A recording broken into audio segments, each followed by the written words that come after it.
बात करते हैं अब हम physical properties of fatty acid के बारे में, ठीक है ना। अब तक हमने जितना सीखा, ठीक है ना, हम आपने फैटी एसिड को देख लिया क्या है फैटी एसिड, ठीक है।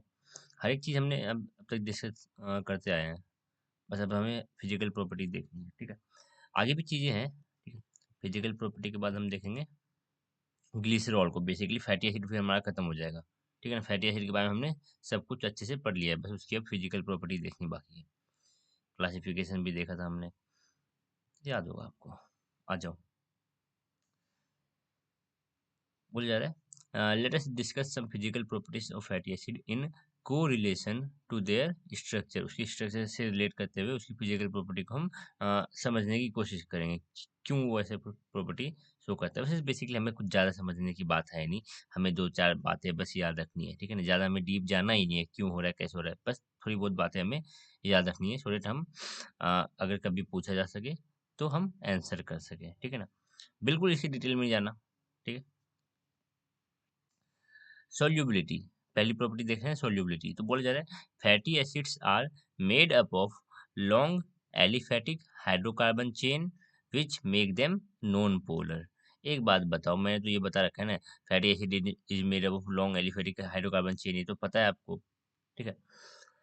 और ये क्या होता है, इसी की वजह से ये जो होता है ये नॉन पोलर होता है, ठीक है ना, नॉन पोलर होता है। However carboxylic acid group at the one end of the chain, chain के एंड में आपको सी डबल ओ एच देखने को मिलता है, ठीक है ना। एक तरफ तो एक फैटी एसिड चेन, देखो सुनो इमेजिन करो, फैटी एसिड चेन लास्ट दो एंड है, चेन का दो एंड होगा, एक एंड में C double O H carboxylic, दूसरे एंड से वो कनेक्टेड है ग्लिसरॉल से। बातें क्लियर रखना। However, carboxylic group at one end of the chain make it slightly polar। Carboxylic acid के वजह से थोड़ा सा पोलर हो जाता है, क्यों? क्योंकि जो कार्बोक्सिलिक एसिड का जो एच है वो रिमूव हो, देखो आगे दिखाई देता हूँ मैं।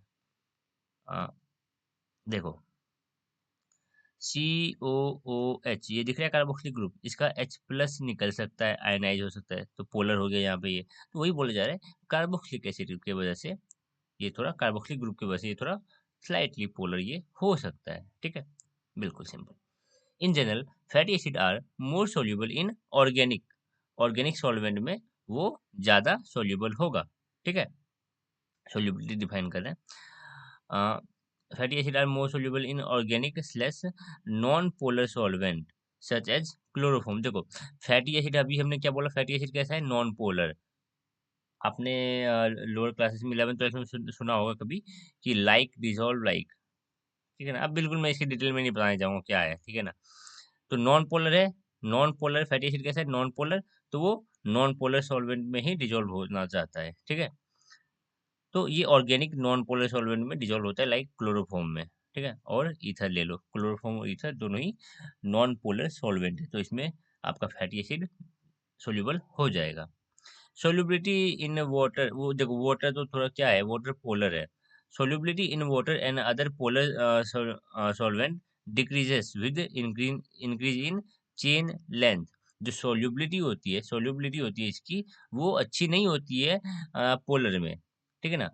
और इसकी जो सोल्युबिलिटी होती है वो डिक्रीज कर जाएगी अगर आप चेन की लेंथ बढ़ाओगे। देखो मैंने ऐसा कभी नहीं बोला कि ये वाटर में, ये नॉन पोलर में सोल्यूबल नहीं होगा, ठीक है ना। कभी ऐसा नहीं बोला मैंने कि नॉन पोलर में सोल्यूबल नहीं होगा, अरे होगा, होगा, बहुत कम होगा, ना बराबर होगा, ऐसा कुछ ऐसा हम बिल्कुल ही नहीं बोलते कि हाँ भाई पोलर में सॉल्वेंट, पोलर में ये सोल्यूबल हो जाएगा, नॉन पोलर में सोल्यूबल नहीं होगा।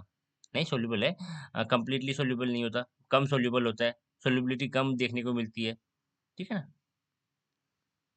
तो वही बोला जा रहा है अगर आप मान लो आपने दो नॉन पोलर, आपने दो नॉन पोलर सॉल्वेंट लिए, ठीक है ना, same same non polar solvent है दोनों, ठीक है। आपने ए, देखो मैं बना ही देता हूँ, आपने क्या बोला, मैंने बोला आपने ये नॉन पोलर सॉल्वेंट लिया ए, ये भी ए सेम है, ठीक है। अब हमने इसमें एक फैटी एसिड डाला, ये वाला, ठीक है ना, ऐसा कुछ फैटी एसिड है, और इसमें जो फैटी एसिड डाला उसका वो लंबा है थोड़ा, उसका चेन लॉन्ग चेन है, वो थोड़ा इससे लंबा है। तो चेन की लेंथ अगर जहाँ देख रहे हो बढ़ गई है, तो जो सोल्यूबिलिटी होगा नॉन पोलर में, ठीक है ना, जो सोल्यूबिलिटी होगा, सॉरी, जो सोल्यूबिलिटी होगा पोलर में वो डिक्रीज कर जाएगा, ठीक है, तो वही सिंपल सी बात बोली जा रही है। Solubility in water and other polar solvent decreases with increase in chain length. Example, butyric acid जो है ये एक शॉर्ट फैटी एसिड है, एक कम लेंथ वाला फैटी एसिड है, शॉर्ट चेन फैटी एसिड है। और 4 carbon is soluble in water, 4 carbon वाला होता है। देखो, ब्यूटारिक एसिड क्या है, ये एक फैटी एसिड है, यहाँ पे बोला गया ये वाटर में सोल्यूबल है। ठीक है, तो ऐसा नहीं बोल रहा हूँ ना मैं, समझो सोल्यूबिलिटी का मतलब कभी ऐसा रिजिड बाउंड्री नहीं बना, रिजिड वॉल नहीं है कि भाई सोल्यूबल होगा, इधर वाले हो जाएंगे ये वाले नहीं होंगे, ऐसा कुछ नहीं होता। ठीक है ना। हाँ, कम होगा, ज्यादा होगा, अच्छा होगा, खासा होगा, ये ऐसा चलता है। तो जो ब्यूटायरिक एसिड है वो 4 कार्बन वाला एक फैटी एसिड है जो कि वाटर में सोल्यूबल है। ऑल प्रोपोर्शन में ब्यूटारिक एसिड को कितने भी ले लो, 1:1 में ले लो, 2:1 में ले लो, ठीक है ना। डिफरेंट डिफरेंट प्रोपोर्शन में ब्यूटारिक एसिड को मिलाओगे वाटर में तो वो soluble हो जाएगा। बट जो कैप्रोइक एसिड है, जो कैप्रोइक एसिड है 6 कार्बन वाला, ठीक है ना, थोड़ा सा लंबा हो गया ब्यूटारिक एसिड से, ठीक है ना। ये सोल्यूबल होता है वाटर में कब is slightly soluble in water, ये कम सोल्यूबल होता है वाटर में। And higher fatty acid are practically insoluble, जो 6 से भी ज्यादा है, जो 6 से भी ज्यादा है वो इनसोल्यूबल होंगे। ठीक है, तो क्या सीखा आपने, हमने बस सिंपल सा देखा कि चार कार्बन वाला जो फैटी एसिड है। देखो, अगर आपको ब्यूटारिक एसिड याद ना आए ना, तो आप याद रखना कि 4 कार्बन वाला, 4 कार्बन वाला जो फैटी एसिड है वो वाटर में सोल्यूबल है। जो जो 6 कार्बन वाला जो 6 कार्बन वाला आपके पास फैटी एसिड है वो भी सोल्यूबल है, बट स्लाइटली कम सोल्यूबल ही है। ठीक है ना। और इससे जो हायर वाले फैटी एसिड आ जाते हैं, ठीक है, हायर कार्बन वाले, वो तो बिल्कुल ही इनसोल्यूबल रहते हैं।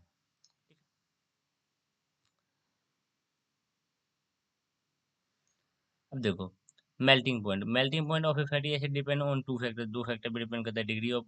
ऐसे क्यों लग रहा है कि मैंने ये बता रखा है।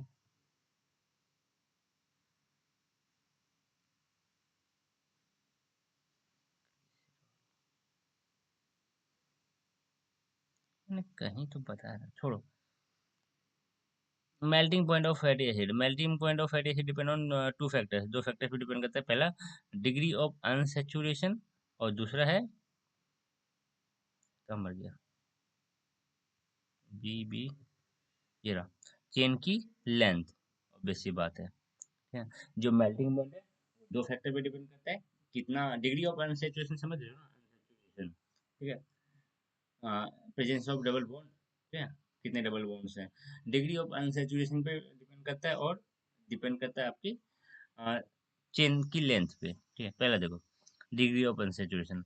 Saturated fatty acids have fully extended chain in zigzag form. हमने ये पहले शायद से बात कर रखी है इस चीज़ के बारे में, कि जो सैचुरेटेड होते हैं वो फुल्ली एक्सटेंडेड होते हैं और जिगजैग फॉर्म में रहते हैं, वो उनका शेप हमें जिगजैग जैसा कुछ देखने को मिलता है। Which can fit very well with other chain, बाकी चेन के साथ वो अच्छे से फिट आ सकते हैं। देखो, जैसे यहाँ पे अरेंजमेंट देखो, ये देखो, अगर इसको मैं और भी इधर दबा दूँ, ठीक है, तो आराम से ये अच्छे से फिट आएंगे। लेकिन अब इनको अगर मैं कंप्रेस करना चाहूँ, इन सबको देखो, क्या लगता है फिट आएंगे एक दूसरे में सही ढंग से? नहीं। ठीक है ना, यहाँ पे आप समझ रहे हो कि देखो डायग्राम से ही समझ में आ रहा होगा। अगर नहीं समझ पा रहे हो तो पता नहीं क्या कर रहे हो यार। which can fit with which can fit very well with one another, ठीक है ना, which each other, ठीक है। however unsaturated fatty acid chain are bent होती है कहाँ से, जहाँ पे अनसेचुरेशन देखने को मिलता है, जहाँ पे डबल बॉन्ड देखने को मिलता है, ट्रिपल बॉन्ड देखने को मिलता है। wherever there is a cis double bond, जहाँ जहाँ आपको cis जो डबल बॉन्ड है, डबल बॉन्ड का भी दो कॉन्फ़िगरेशन हो सकता है, एक तो ट्रांस वाला और एक सिस वाला। जहाँ पे सिस देखने को मिलता है तो वहाँ पे हमें देखने को मिलता है क्या, बेंडिंग। ठीक है, higher the number of double bond, higher is the number of bending. ठीक है ना, ज्यादा डबल बॉन्ड है, ठीक है ना, तो ज्यादा बेंडिंग देखने को मिलेगा। Which make it difficult for the chain to pack compactly. अगर मैं इसको कॉम्पैक्ट पैक करना चाहूँ तो बड़ी इजीली कर सकता हूँ, बट इसको नहीं कर सकते हो आप। ठीक है, also they have fewer wonder wall interaction, इनके बीच में जो वंडर वॉल इंटरेक्शन है वो बहुत कम है। फॉर एग्जाम्पल, स्टेरिक एसिड जो है 69.6 डिग्री से 70 डिग्री सेल्सियस ले लो, जो स्टेरिक एसिड है वो 70 डिग्री सेल्सियस है इसका क्या मेल्टिंग पॉइंट, ठीक है। और जो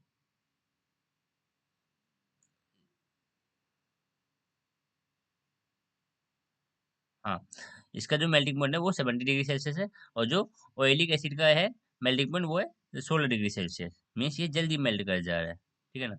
although both are although both are of same length.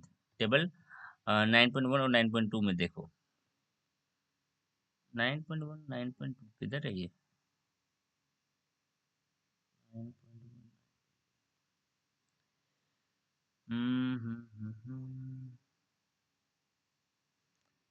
Table देखना है। अच्छा अच्छा अच्छा अच्छा, ठीक है। किसका देखना था हमें?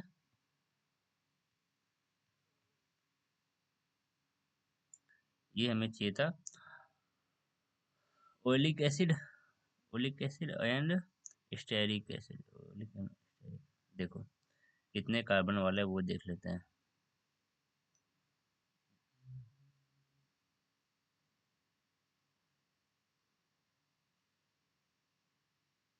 देखो ये है आपके पास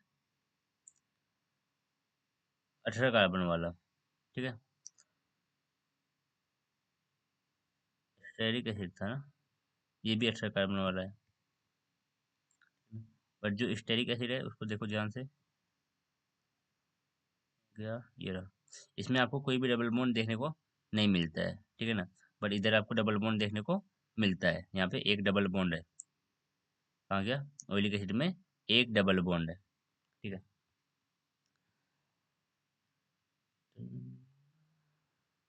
तो ऑयलिक एसिड क्या है? उसमें अनसैचुरेटेड फैटी एसिड है। Oleic acid is A unsaturated fatty acid. तो इसका जो आप अरेंजमेंट देखोगे वो कॉम्पैक्ट अरेंजमेंट नहीं होगा। तो इसको ब्रेक करना, इसको मेल्ट करना बड़ा इजी पड़ जाएगा हमें। आप देखो थोड़ा सा लॉजिकली सोचो, ये स्ट्रक्चर को अगर मेल्ट करें तो ऑब्वियस सी बात है ये ज़्यादा अच्छे से कॉम्पैक्ट पैकिंग नहीं है, इनके बीच में वंडरबॉल इंटरेक्शन भी कम है। और अगर मैं इसको थोड़ा बहुत भी हीटअप करना चाहूँ 16 डिग्री सेल्सियस पे ये मेल्ट कर जाएगा। बट ये जो अरेंजमेंट है ये बड़ा कॉम्पैक्ट टाइटली पैक है, ठीक है ना। इनके बीच में इंटरेक्शन भी मस्त फॉर्म हो रहा है। अगर इसको मेरे को मेल्ट करना है तो ज़्यादा हमें टेम्परेचर पे मेल्ट करना पड़ेगा। तो इसका जो आता है वो कितना आ गया, 70 डिग्री सेल्सियस स्टेरिक के लिए, ऑयली के लिए 16 डिग्री सेल्सियस। बहुत बड़ा डिफरेंस देखने को मिलता है हमें, ठीक है ना। ऑल दो बोथ आर दी, उनका लेंथ वेंथ सबका सेम, दोनों का सेम है। ऑयलिक एसिड और स्टेरिक एसिड दोनों ही 18 कार्बन वाले हैं। बट फर्क क्या है? जो हमारे पास ऑयलिक एसिड है वो अनसेचुरेटेड है, उनमें एक डबल बॉन्ड पाई जाती है। अब तो ऐसे भी याद रखना, अगर आपको नहीं पता है ना ऑयलिक एसिड अनसेचुरेटेड है सैचुरेटेड है, तो ऑब्वियस सी बात है, अगर इसका बोल रहा है इसका कि ऑयलिक एसिड का मेल्टिंग पॉइंट कम है, तो मेल्टिंग पॉइंट कम कब होगा? जब स्ट्रक्चर कुछ ऐसा नॉन कॉम्पैक्ट वाला ऐसा कुछ स्ट्रक्चर होगा। और ये स्ट्रक्चर कब बनता है? जब अनसेचुरेशन अनसेचुरेशन आ जाता है तब, ठीक है ना। आ जाओ। It is because of this arrangement lipid that are rich in saturated fatty acid have higher melting point। ऐसे लिपिड जो जिसमें ज़्यादा सैचुरेटेड फैटी एसिड देखने को मिलता है, ठीक है ना, तो उसको हम उसका मेल्टिंग पॉइंट हाइयर देखने को मिलता है, ठीक है ना। And exist as solid at room temperature. और रूम टेम्परेचर पे वो कैसे रहेगा? सॉलिड। और बेसिक बात है उसका मेल्टिंग पॉइंट ज़्यादा है, तो वो 25 डिग्री सेल्सियस पे मेल्ट नहीं करता। उसको मेल्ट करने के लिए हमें ज़्यादा टेम्परेचर देना पड़ेगा, तो रूम टेम्परेचर पे वो तो सॉलिड ही रहेगा, बेसिक बात है। एग्जाम्पल के तौर पे देखें coconut oil, whereas those containing coconut oil जो होता है ये रूम टेम्परेचर पे कैसा रहता है? प्योर कोकोनट ऑयल अगर आप देखोगे, प्योर कोकोनट ऑयल वो वाला नहीं जो आजकल मार्केट में आते हैं, पहले जमाने में आते थे। पहले जमाने के 2010 ही कह रहे, 2008-9 की बात है। उस समय पे आता था टीन के कैन में आता था कोकोनट ऑयल। उसको ठंडी के सीजन में उसको हमें रखना पड़ता था धूप में, सो दैट वो मेल्ट हो जाए, नहीं तो वो पूरा जम जाता था, ठीक है ना। वो भी बिल्कुल प्योर तो वो भी नहीं था, बिल्कुल प्योर तो वो भी नहीं था। बिल्कुल प्योर तो वो रहेगा जो रूम टेम्परेचर पे भी ना मेल्ट हो, ठीक है ना। तो हाँ, सिंपल सी बात है, छोड़ो बाकी बातों को। कोकोनट ऑयल जो है वो एक सैचुरेटेड फैटी एसिड है। ठीक है। Whereas those containing unsaturated fatty acid have lower melting point. जो unsaturated fatty acid से मिलके बना जो लिपिड होगा वो कैसा रहेगा, वो रहेगा हमारे पास लो मेल्टिंग पॉइंट वाले, ठीक है ना। And exist as liquid at room temperature. इसमें क्या मस्त, इसमें क्या ये देखना है हमें, ये तो लॉजिकल है, ठीक है। एग्जाम्पल के तौर पे दे रखा है ऑयलिव ऑयल। ऑयलिव ऑयल क्या है, ये रूम टेम्परेचर पे कैसा रहता है, लिक्विड। तो हम बोलेंगे इसमें अनसेचुरेशन है। अनसेचुरेशन है मतलब इसको जल्दी मेल्ट करने में, इसको मतलब मेल्टिंग इसकी ईजी है, मेल्टिंग ईजी है, जल्दी मेल्ट कर जाएगा, low melting point. To observe the effect of increase in number or double to observe the effect of increase in number of double bond on decreasing melting points, you may compare the melting point of oleic इतना, linoleic इतना and linolenic इस इतना, ठीक है, acid from the table 9.2 and 9.3। अरे table ऊपर है, क्या क्या नाम दिया गया, ओइलिक, लिनोले लिनोलेइक और लाइनोलेनिक। 9.2 और ओइलिक, लिनोलेइक,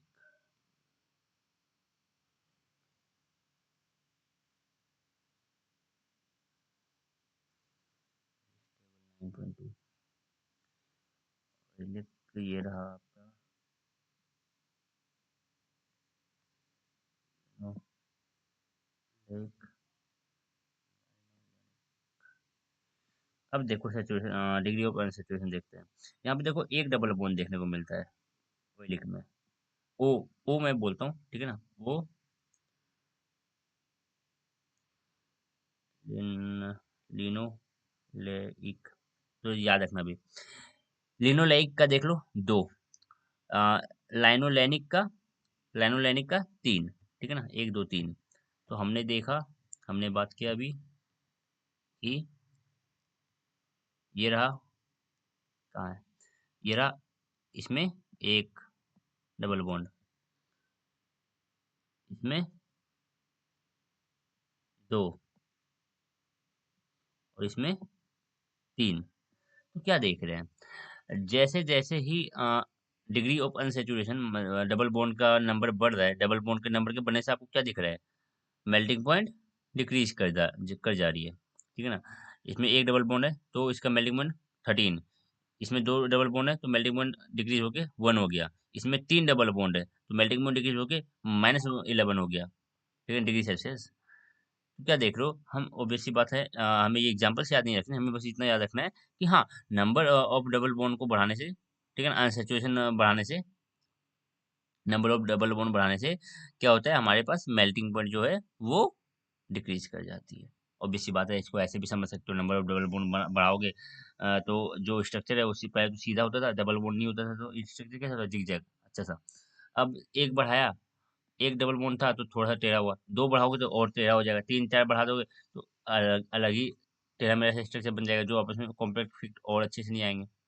देखो देखो देखो, बात समझो बात समझो। जब एक भी डबल बॉन्ड नहीं था तो इसका कॉम्पैक्ट फिट आ रहा था। जब एक डिग्री ओपन सिचुएशन आया, मतलब एक डबल बॉन्ड देखने को मिला, तो थोड़ा बहुत मुड़ा, ठीक है ना, तो फिर भी ठीक है। लेकिन अगर ज्यादा बेंडिंग होने लग जाए तब तो स्ट्रक्चर को मिलाओगे तो समझ रहे हो ना, तब तो कॉम्पैक्ट पैकिंग और मुश्किल हो जाएगी। और जैसे जैसे कॉम्पैक्ट पैकिंग मुश्किल हो रही है, उसको मेल्टिंग करना इजी हो जा रहा है, कम टेम्परेचर पे मेल्ट हो जाएगा। ज़रा मैं अभी इसमें कुछ करना नहीं चाहता, ठीक है, समझ गए होगे आप लोग। फ्रॉम द टेबल 9.2 हमने देख लिया। Further note that cis isomer of A fatty acid has lower melting point. जो सिस आइसोमर होता है उसका लोअर मेल्टिंग पॉइंट होता है देन ट्रांस आइसोमर। किसी भी फैटी एसिड का सिस आइसोमर और ट्रांस आइसोमर में अगर कंपेयर करना हो तो सिस आइसोमर का मेल्टिंग पॉइंट होता है वो कम होता है। देखो मैं दिखाना चाहूंगा तुम्हें, मैंने पहले भी बता रखा था। देखो यहाँ भी डबल बॉन्ड है, देखो दोनों ही कैसे हैं, ये भी अनसेचुरेटेड है, ये भी अनसेचुरेटेड है, लेकिन बेंडिंग, स्ट्रक्चर में बेंडिंग किस में देखने को मिला, ये सिस वाले में, सिस वाले में हमें बेंडिंग देखने को मिल रही है। बट ट्रांस में कोई बेंडिंग देखने को मिला ना, बिल्कुल नहीं, ठीक है। तो हम ट्रांस की तो बात ही नहीं करेंगे, ट्रांस फैटी एसिड की बात नहीं करेंगे, वो तो अच्छा स्ट्रक्चर देता है, वो बेंडिंग वेंडिंग इधर नहीं देखने को मिलती। सिस की बात कर रहे हैं हम, तो सिस का जो मेल्टिंग पॉइंट है वो बिगड़ जाता है, वो कम हो जाता है, सिस का मेल्टिंग पॉइंट कम हो जाता है, उसका स्ट्रक्चर बिगड़ चुका है, उसका कॉम्पैक्ट पैकिंग नहीं होगा, वो बड़ी जल्दी मेल्ट हो जाएगा, उसका मेल्टिंग पॉइंट कम हो जाएगा। ट्रांस का बिल्कुल नहीं। अब ऐसा भी नहीं है कि ट्रांस पे कोई इफेक्ट नहीं पड़ता उस चीज़ का, डबल बॉन्ड का, ठीक है ना। अनसेचुरेटेड अनसेचुरेटेड ट्रांस वाला बोल रहा हूँ, ट्रांस वाला अनसेचुरेटेड और सेचुरेटेड, हाँ इनमें फर्क होता है, हमें नहीं देखना अभी, ठीक है। बस अभी हम कंपेयर कर रहे हैं सिस और ट्रांस को। तो हमने बोला जो सिस फॉर्म है वो ज्यादा, उसका जो मेल्टिंग पॉइंट है वो लेस होता है, कम होता है as compare to trans isomer. हमने स्ट्रक्चर देखा क्यों, स्ट्रक्चर के बेसिस पे आप समझा सकते हो। The melting point of oleic acid is 16 degree Celsius and that of elaidic acid is 44 degree Celsius. बिल्कुल हमें याद नहीं रखना है, कौन सा आप याद कर भी लोगे। हम्म, तो क्या दिखाई दे रहा है, तो यहाँ पे हम बस इतना सा गैस कर पाते हैं कि जो ऑयलिक एसिड होगा इसमें क्या होगा, अ, इसमें सिस आइसोमर होगा। अगर ये दोनों ही अगर ऑयलिक एसिड और इलियरिक एसिड दोनों ही कैसे हैं, अनसेचुरेटेड, देखना पड़ेगा क्या। ऑयलिक तो अनसेचुरेटेड है, इलियरिक देखते हैं एक बार। इलियरिक अगर अनसेचुरेटेड है तो ये इसमें ट्रांस होगा। इलियरिक देखो अनसेचुरेटेड है, लेकिन ये कैसा है, ट्रांस है। तो वही हम बात करना चाह रहे हैं कि जो इलेरिक एसिड है ये भी अनसेचुरेटेड है, बट ये कैसा है, ट्रांस स्ट्रक्चर है, ट्रांस देखने को मिलता है, डबल बॉन्ड का अरेंजमेंट कैसा है, ट्रांस, ठीक है ना। तो बस बढ़ो। Chain length, fatty acid with longer chain have higher melting point than that of one shorter. Fatty acid जिसका चेन लंबा है उसका मेल्टिंग पॉइंट ज्यादा होगा, जिसका चेन कम छोटा है, जिसका चेन शॉर्ट है, कम मेल्टिंग पॉइंट होगा, ठीक है। ऑब्वियस सी बात है। For example saturated fatty acid of 8 carbon, saturated की बात करें, नो डबल बॉन्ड, कोई डबल बॉन्ड नहीं है, 8 carbon atom are liquid at room temperature while those containing more than 10 carbon atom वो कैसे हैं, सॉलिड है। क्यों, क्योंकि अभी हमने बोला, हमने क्या बोला, ऐसे फैटी एसिड ऐसे फैटी एसिड जिनमें जिसका चेन ज्यादा है, जिसका चेन की लेंथ ज्यादा है, अगर चेन की लेंथ ज्यादा है तो मेल्टिंग पॉइंट उसका ज्यादा होगा, ठीक है ना। मेल्टिंग पॉइंट ज्यादा मतलब नॉर्मल वार्मर टेम्परेचर, अगर हम नॉर्मल मेल्टिंग पॉइंट से कम टेम्परेचर, अगर मेल्टिंग पॉइंट हम बोले ज्यादा है, मतलब मान लो 50 डिग्री सेल्सियस, तो उसके नीचे ये कैसे रहने वाला है, सॉलिड। वही बोला जा रहा है। फॉर एग्जाम्पल जो सैचुरेटेड फैटी एसिड है, कम लेंथ वाले 8 कार्बन वाले, वो कैसे होते हैं, लिक्विड। लिक्विड मतलब कि लिक्विड कब होता है, जब ये टेम्परेचर कम होगा, तो बेसिक बात है इसका जो मेल्टिंग पॉइंट है कम है। While those containing more than 10 carbon, 10 carbon से जिसका ज्यादा है तो वो कैसे है, सॉलिड है। बिल्कुल सिंपल सा है। अब ये खत्म करते हैं। Ionization, fatty acid are weak acid, बिल्कुल वीक एसिड होते हैं ये। Therefore do not undergo complete ionization of the carboxylic group. Carboxylic group का कंप्लीट आयनाइजेशन का मतलब समझ रहे हो ना, कि सारे ही कार्बोक्सिलिक ग्रुप, सारे ही 10 सॉरी हम मान के चलते हैं 1000 कार्बोक्सिलिक एसिड है, मतलब कि 1000 फैटी एसिड आपने लिए हैं, 1000 फैटी एसिड है, तो 1000 फैटी एसिड में 1000 कार्बोक्सिलिक ग्रुप, ओके। तो मैं बोल रहा हूँ कि 1000 के 1000 आयनाइज हो गए, तो ऐसा नहीं होता है, ठीक है ना। वो इसलिए बोला जा रहा है कि ये वीक फैटी एसिड है। Fatty acid is a weak acid, therefore do not go complete ionization of the carboxylic group. Their pK value is 4.5, इसका पीके वैल्यू है, याद रख लेना, सिंपल सी बात है। In general fatty acid are neutral below pH 4.5। 4.5 से अगर पीएच कम होगा, 4.5 से कम होगा पीएच, जो फैटी एसिड है वो आयनाइज नहीं रहेगा, वो न्यूट्रल फॉर्म में रहेगा। और 4.5 से पीएच अगर इसका बढ़ा दोगे तो ये आयनाइज हो जाएगा। अब ये कैसे हो गया, अब ये चार्ज फॉर्म है, ये कैसा है, charge form. In general fatty acid are neutral at below pH 4.5 and charge above pH 4.5। 4.5 से ज्यादा पीएच कर दोगे तो फैटी एसिड कैसा हो जाएगा, वो चार्ज हो जाएगा। हो तो गया, दिख रहा है यहाँ पे आपको, वो मैच आ गया। चलो, hence at physiological pH the carboxylic group is radially ionized। Rendering physiological पीस हमारा, हम तो जानते हैं 7.4 7.3 अराउंड हम लेके चलते हैं, ठीक है। तो क्या है, अभी जस्ट हमने बात की आपकी 4.5 से ज्यादा होगा तो आयनाइज रहेगा, तो वही बात है, फिजियोलॉजिकल पीएच पे कार्बोक्सिलिक ग्रुप क्या हो जाएगा, आयनाइज हो जाएगा। Rendering A negative charge into the fatty acid में कैसा आ जाएगा, नेगेटिव चार्ज आ जाएगा फिजियोलॉजिकल पीएच पे। अगर समझ रहे हो तो बताओ, फिजियोलॉजिकल पीएच हमने पहले बात कर रखी है, ऐसा मत बोलना कि फिजियोलॉजिकल पीएच क्या है, ठीक है। Chemical reaction of fatty acid, esterification देखना है हमें, बस आगे तो कुछ है नहीं। Esterification of fatty acid rarely occurs as free fatty acid. Fatty acid आपको कभी बहुत कम ही होता है, रेयर चांस है कि आपको फ्री देखने को मिल जाए। फ्री मतलब फ्री समझ रहे हो ना, फ्री फैटी एसिड किसी से एसोसिएटेड नहीं है। And undergo esterification reaction typical of carboxylic acid. They react with alcohol to form ester of water. Alcohol से रिएक्ट कर रहे हैं, देखो ये आपके पास एक फैटी एसिड दिख रहा है, ये आर लंबा सा चेन ले लेना, आर ग्रुप, लंबा सा आर ग्रुप ले लेना, ठीक है, और लास्ट में सी डबल ओ एच, यही तो होता है फैटी एसिड। तो हम क्या कर रहे हैं, अल्कोहल से रिएक्शन करा रहे हैं। तो यहाँ पे क्या हो रहा है, बस सिंपल सा काम याद रखना है आपको, वाटर निकाल देना है। क्या करना है, वाटर निकाल देना है। वैसे तो इसको आर डैश करना चाहिए, इसको आर डैश कर लेना। तो क्या हुआ, ये जो चीज़ है ये आपको इधर भी दिखाई दे रही है, ठीक है। एक इधर से ओ एच निकाल दो, इधर से एच निकाल दो, एसिड का एच प्लस निकाल दो, एसिड का एच प्लस निकाल दो, और इसका ओ एच माइनस निकाल दो, और इस आर वाले ग्रुप को लाके इधर से जोड़ दो, हो गया ओ आर। सिंपल सी बात है, नहीं ज़्यादा कुछ, तो सिंपल से याद रखना। एस्टरिफिकेशन ऑफ फैटी एसिड में क्या करते हैं भाई, हम फैटी एसिड को वो अल्कोहल से रिएक्ट कराना है और वाटर निकालना है। अब वाटर निकालने पे आप साफ साफ देख रहे हो बनेगा क्या, ठीक है ना, बस दो ही चीज़ याद रखनी है। एस्टरिफिकेशन ऑफ फैटी एसिड क्या है, फैटी एसिड को अल्कोहल के साथ रिएक्ट करवाना है और वाटर निकलवाना है, बस कम खत्म, काम खत्म। अब वाटर निकाल के बचेगा क्या, वो तो आप हम सामने सामने ही दिख जाएगा कि वाटर निकालेंगे, ओ एच निकालेंगे, एच निकालेंगे, तो काम क्या करना है। और इधर से इन सब को तो छेड़ना ही मत, हम जानते हैं जो भी काम होने वाला है ये इस पे होने वाला है। जो ओ एच है उसका एच प्लस डोनेट होता है एसिड का, पता है ना।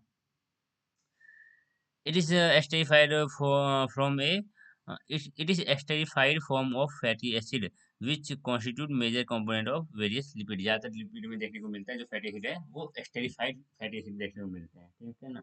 सिंपल फैटी एसिड हमें बहुत कम देखने को मिलता है, बहुत रेयर देखने को मिलते हैं। फैटी एसिड यहाँ पे क्या हो चुका है, अल्कोहल के साथ रिएक्ट करके एस्टरिफिकेशन रिएक्शन हमें देखने को मिल रहा है। तो ये एस्टेरिफाइड फैटी एसिड, ये भी फैटी एसिड ही है, और ये अब कैसा है बोलेंगे हम इसको, एस्टेरिफाइड, ठीक है ना।